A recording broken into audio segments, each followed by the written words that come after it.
آپ نے نیب کے قانون کے حوالے سے کیا کہ آپ نے اس میں اس کو کہا کہ یہ غیر انسانی ہے، کالا قانون ہے، نیب کے ادارے کو ہی ختم ہو جانا چاہیے، ہم سے غلطی ہوئی، ہم اسے ختم نہیں کر سکے۔ پھر آپ نے نیب قوانین میں ترمیم کی، اس سے فائدے اٹھا لیے، پھر آپ نے پرسن اسپیسیفک ترمیم کر دی ایک آرڈیننس کے ذریعے، اور وہ دوبارہ پارلیمنٹ میں منظور بھی نہیں ہوں گی، ون ٹائم شاید اس کا استعمال ہو۔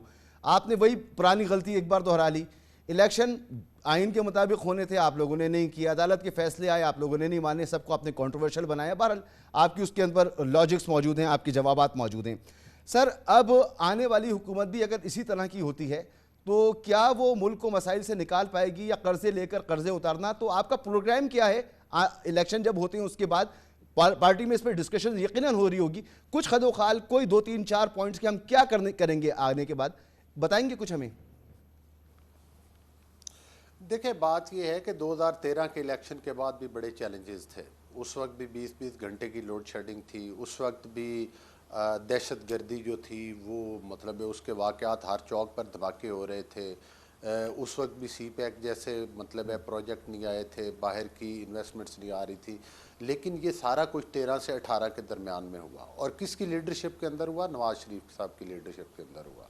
تو میں سمجھتا ہوں کہ اگر آئندہ بھی پی ایم ایل این کی حکومت آتی ہے تو اگرچہ پاکستان کا مطلب معیشت کی تباہی کر کے اب اگلی حکومت کے ہاتھوں میں پکڑایا جائے گا، جس طرح سے 4 سالوں کے اندر ایک ہائی بریڈ حکومت آپ کے ہی بقول بنائے گی، شکر ہے آپ نے کوئی سچ تو تسلیم کیا ہے۔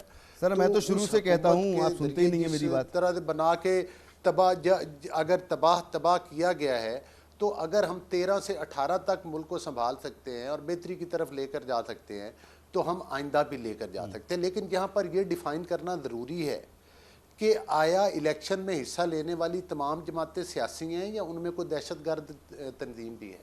ہاں، اگر تو کوئی سیاسی جماعتیں ہیں تو ہم ان کا مقابلہ سیاست کے ذریعے، ووٹ کے ذریعے، بیلٹ کے ذریعے کرنے کے لیے تیار ہیں۔ لیکن اگر ایک پارٹی کے ہاتھ میں آپ بلٹ پکڑا دیں، اس کو کہیں کہ جا کر کور کمانڈر ہاؤس جلا دو، جا کر موٹر ویز جلا دو، جا کر جو ہے وہ رینجرز کی چوکیاں جلا دو، شہداء کے مجسموں کو توڑ دو، اور آپ کہو کہ بھائی یہ ایک سیاسی پارٹی ہے، پھر یہ ساری سہولتیں باقی سیاسی پارٹیوں کو بھی دے دے، مطلب اللہ نہ کرے، ہم تو کبھی سوچ بھی نہیں سکتے، تصور بھی نہیں کر سکتے کہ ہم یا ہماری پارٹی اس قسم کے واقعات صحیح بات ہے۔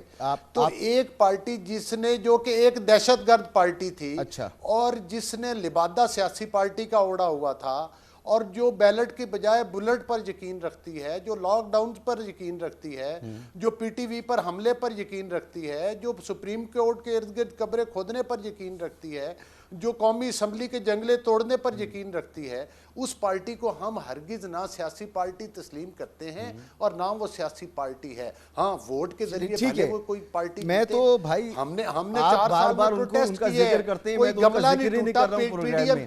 میں تو آپ کا ایجنڈا، آپ کا پروگرام، آپ کی پرفارمنس میں بات کرنا چاہتا ہوں۔ بہرحال آپ ادھر چلے آتے ہیں، آپ کا بالکل موقف آ گیا جی۔ انشاءاللہ آنے والے وقت میں جب حکومت اللہ کے فضل و کرم سے نون لیگ کی حکومت قائم ہوگی، نواز شریف صاحب انشاءاللہ تعالی ہماری الیکشن کمپین کو لیڈ بالکل کر دیں گے۔ وہ جب آئیں گے تب آئیں گے، الیکشن کمپین جب ہوگی تب دیکھیں گے۔ آپ کا جواب آ گیا، میں اس پر ایکسپرٹ رائے بھی لے لوں۔ گارنٹی کرتا ہوں، جی کر دیجئے، جلدی گارنٹی کر دیجئے، میں آگے بڑھوں۔ میں آپ کو گارنٹی کرتا ہوں کہ پاکستان اس معاشی بحران سے بھی نکلے گا۔ جو لوگ یہ انشاءاللہ سب کی خواہش ہے